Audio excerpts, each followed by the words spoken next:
Hello and welcome to newslettermarketer.com. Today, we're going to talk about Bob Proctor.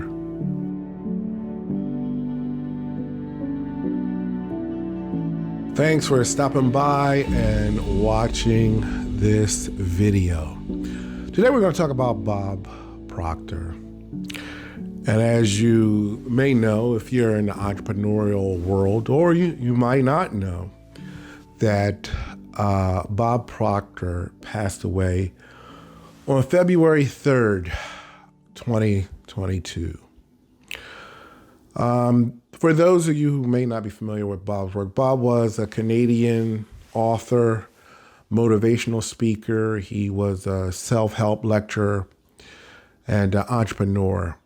And he really believed in studying and getting into human behaviors and why we do what we do.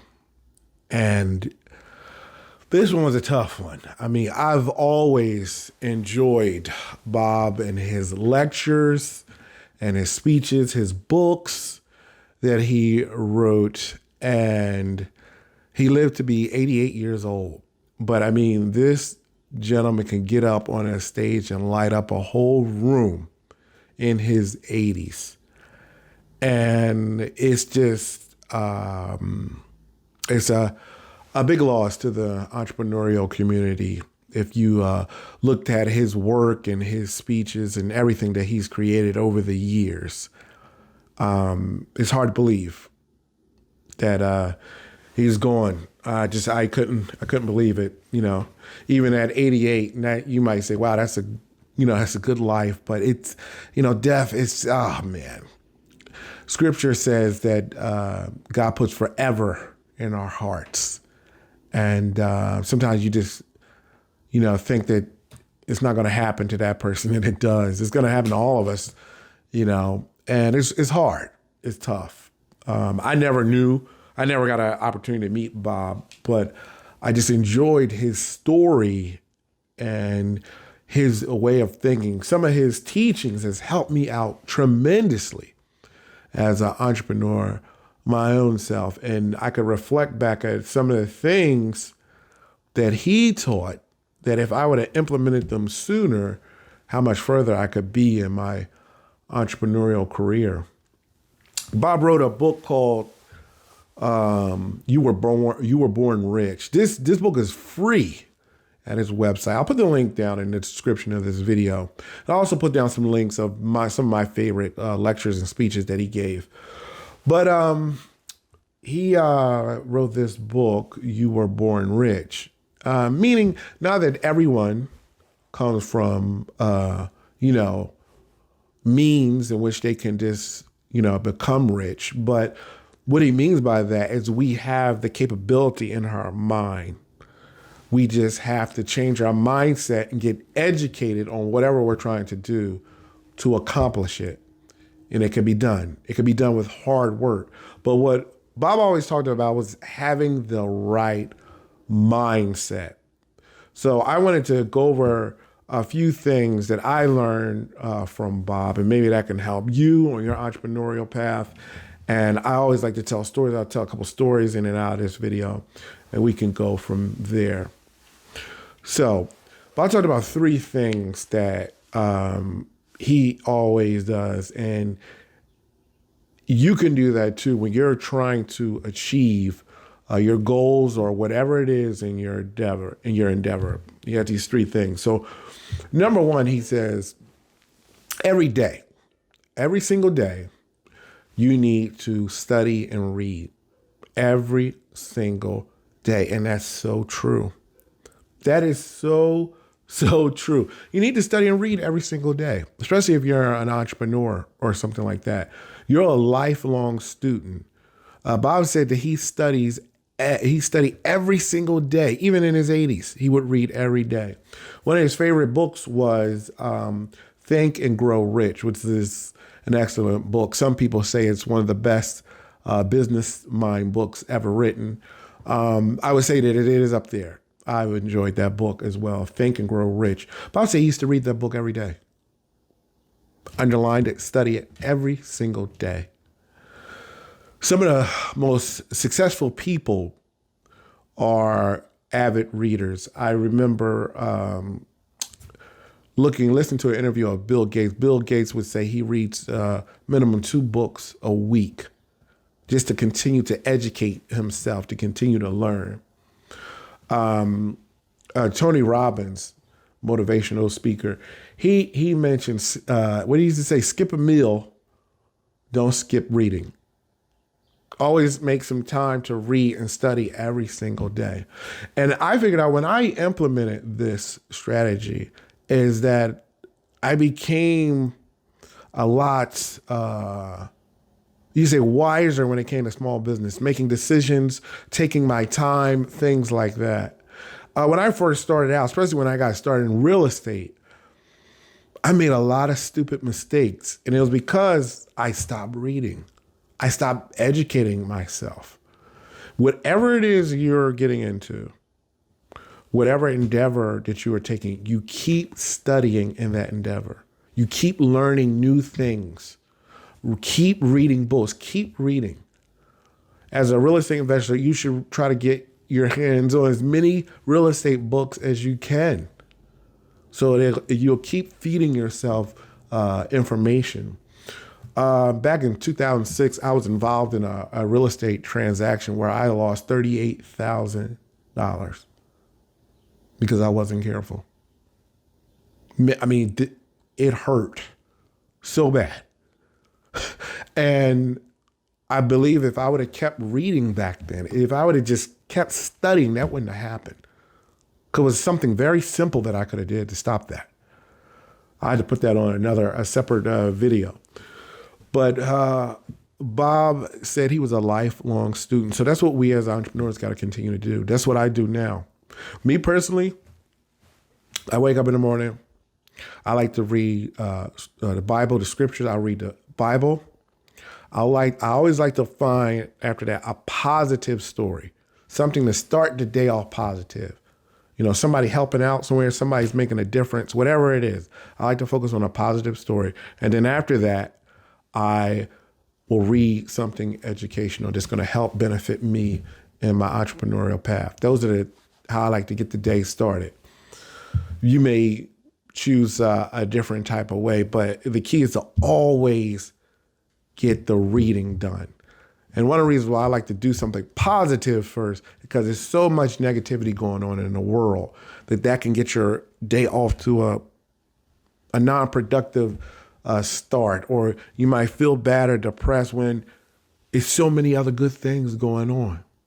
You know, the negative always is out front, but there's good things going on all over the place. So focus on that.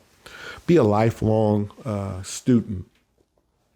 Second thing Bob talked about was having a mentor. Having someone that has accomplished or they are successful in a small business or whatever it is, and being able to have them as a mentor, to imitate what they do, to study what they have done and implement what they have done as well. Or you can even talk to them. Sometimes we might be thinking that, oh no, you know, I can't ever talk to this person or ever talk to that person. You will be surprised, especially when it comes to business and entrepreneurship, who will sit down and talk with you. Now, they might be busy or something like that, but I've talked to millionaires. I've talked to different people about how they started, what they did, and they like to talk to you, especially if you show them kindness, do that human to human thing I always talk about. You know, people will talk to you. They'll share their story. They'll share their gold nuggets with you. It's amazing. Also, a great way to have your entrepreneur, your mentor, is to have someone that holds you accountable for your actions. I had a great mentor in the early 2000s. His name was Jackman David. He's a entrepreneur in Philadelphia, a restaurant owner, everything like that. And he used to analyze me, and he says, he used to always tell me, the first thing you're doing wrong, he said, you get up too late. You get up too late. What time you get up? 7:30, 7 o'clock. He said, I get up 4:30 in the morning every day. 4:30 in the morning. I'm like, 4:30 in the morning? 4:30 in the morning. 4:30 in the morning, he's reading his Bible. 5 o'clock, he's going over his numbers. He's reading something educational. 6 o'clock, he's out the door and getting things going. He owns four restaurants, apartment buildings, duplexes, triplexes. He owns so much stuff all over the place, But he always built good relationships with people, and he was a great mentor. And he would call me sometimes. He would call me 5 o'clock in the morning. You up yet, Aaron? You up? You better get your butt up out of bed and get some blood flowing. Let's go. We got work to do. I want you to meet me at this apartment at 6, and we're going to get this. That's what you need. That's what you need. A mentor, someone who's successful. They built their brand, and they're gonna give it to you so you can do the same thing. I love it. Have a good mentor. The third thing that Bob talked about was writing down your goals. And a lot of times we do this, we journal and stuff like that, but we don't implement them, or we don't stick with the plan. Bob said to write down your goals, sign it, and then get emotionally involved with it. So your emotions will kind of stir you on to accomplish what you want to do. Well, you just feel inside, I got to do that. I got to get these things done. There's enough time. I got to make the time to get these things done. Goals are so important. Don't make your goal inachievable. They say, hey, I want to make $1 million in 2 months. You could say, I want to be on my way to making $1 million in the first year or something like that. But don't make your goals inachievable. Take steps towards them every single day. Get emotionally involved. These things are so true. And I've used all 3 of these things to help me in my endeavor. So I just wanted to share something with you. It's something that Bob talked about, and it talks about, he always studied human behaviors. And he always talks about the paradigm and shifting the paradigm. And I didn't really get this at first when I read it, but then when I read it and implemented it, it's absolutely amazing. Listen to this. He said the definition of a paradigm is a multitude of habits programmed into the subconscious mind that control your behavior. So it's what control you, what you're already used to doing. Some of us are so repetitious. We wake up in the morning, we go use the bathroom, we take a shower, we brush our teeth, we make some coffee, and then we go start our day or whatever like that. Sometimes that paradigm, whatever, is shaped because of our habits, what we're comfortable with. Sometimes it might have been how you were raised, a way you think, but it's a program. And he used to run into people that would say, why do I do these things? Why can't I get this thing going? He says, you have to change that paradigm. You have to change it. Little actions that you have to change. You have to break yourself off of those habits. One of my biggest habits that I had to break, because I had a form of ADHD, was to be able to finish things. I would start a project and I wouldn't finish it. I would get distracted by another project and then start that project. And then I'm over here to start another project and I'm over here starting this project. And I would be all over the place. And that's normal with people with ADHD or different things like that.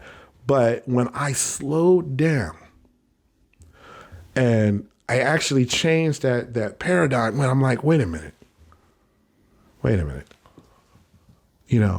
Let me handle this. And every single day, even if something comes up, I'm going to work around it to finish that. And that's when I started finishing books that I was supposed to read. I would read half the book and then don't finish the rest. Had to switch the paradigm. Make the time to finish the book and get educated. Then while you're reading that book, take notes, get involved with it. Then you want to finish it. You see, get that emotion involvement.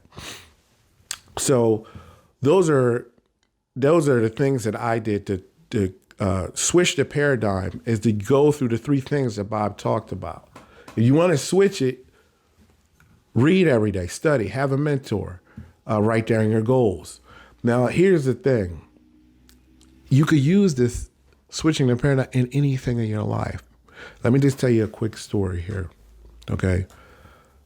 After my wife had left me, and I always say I was left with an ironing board and a mattress was on the floor, and I had to start all over. She took everything. I fought hard for my kids. I wanted to be a major part of my kids' life. So I fought hard and got 40% custody of my kids. 40% of the month. My boys spending time with me. But I couldn't do certain things. And one of the things I never learned how to do well was cook. I hated cooking. I was horrible in the kitchen. I drop everything. I spill the rice all the time. Every time I open up the bag of rice, the rice go everywhere. I hated the kitchen. And my boys would come over and I'd make dinner. And they looking at the plate and they just looking at each other like I fed them dog food. And I would get angry. I said, but why can't y'all eat? And I'm like, it's dry. I don't taste nothing. This, that, and the other. And I just hated the kitchen. And I would get angry. And I said, I'll just order a pizza then. And I said, you know what? That's not how you handle it. I said, you're an entrepreneur. You like doing all this stuff, and you can't even cook for your sons. So I had to change the paradigm. I got to change how I'm thinking, how I'm approaching this thing. Let's go back to what we were talking about. Number one, study, reading. I had to study and read about cooking. I had to study it.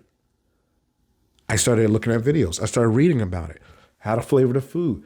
How not to cook it too fast. I was always cooking it too fast. Cooking meats too fast. Burning it up. It's burnt on the outside, not cooked on the inside.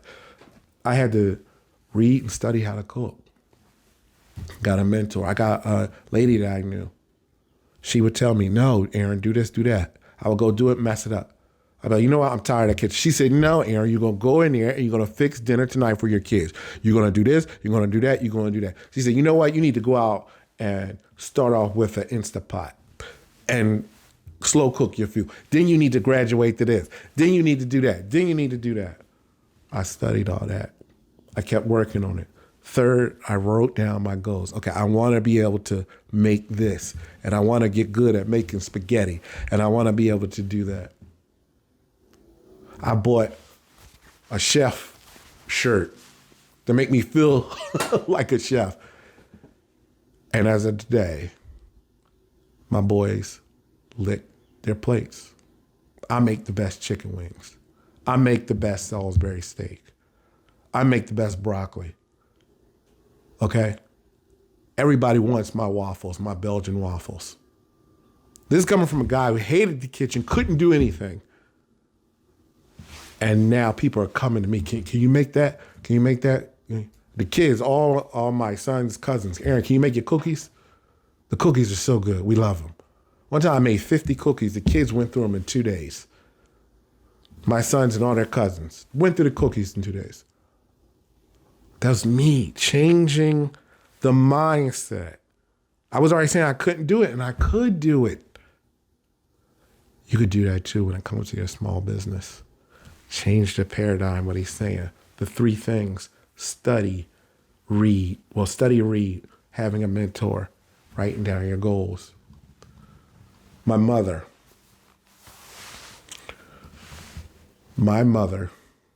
not with us no more. She used to be my office manager when I was running my pest control business from 2002 to 2009. My mother was the office manager. And she's the direct opposite. She was never willing to change anything. My mother started working in the 60s and 70s. She left the workforce in the late 70s when she had my sister and myself and started a family. And she didn't really go back to the workforce then. And she was set. Her mindset was, You work hard at your job, you get a paycheck, you pay your bills, you save a little bit, and you spend a little bit on yourself, and you wait for the next check. That was her mindset until she died. She never understood the entrepreneurial path. She thought my business was goofy. Even though she worked with it, she would always, me and her would argue with how things get done in the office because she wasn't willing to shift her mindset. She didn't want to change that paradigm. She didn't want to change it. And that's how some people, they're so locked into their habitual habits and everything like that that's already programmed, they don't even know what else is controlling them. They don't even know what it is. My mother, somebody would call the office and she would call them back. Say like she didn't pick up the phone. She would call them back and leave a message and then just wait. And I'd be like, Mom, why don't you go call them back again? It's an important contract, whatever. They should call me back. They ain't gonna call you back, Mom. Go call them back. I would call back. There's so many contracts that we almost missed because she wouldn't call somebody back. But I don't understand why they're not calling me back. I called them back. So, Mom, it's business. It's not, this ain't in the 60s. Like things move fast. They might have forgot this, that, and other. I will call somebody 20 times if it's a contract that we need to get. That's stupid to me. I'm not going to do that. And she wasn't willing to change. And that hindered her from growth. She didn't grow with the business. Don't do that. Don't do that. Change what you're doing. Like Bob was talking about, change your paradigm, your those habitual habits that's programmed in you. You got to change it. Okay? Read, study every day. Get a mentor. Write down your goals. Change the paradigm. That's all we got today. Thank you so much, Bob. We're going to miss you. In the link in the description, I'll have all of the book and some of his best speeches. Okay? All right. Hope that video finds you well. Take care for now. We'll see you on the journey. Who did you help today? Tell me your story. Thanks a lot for watching.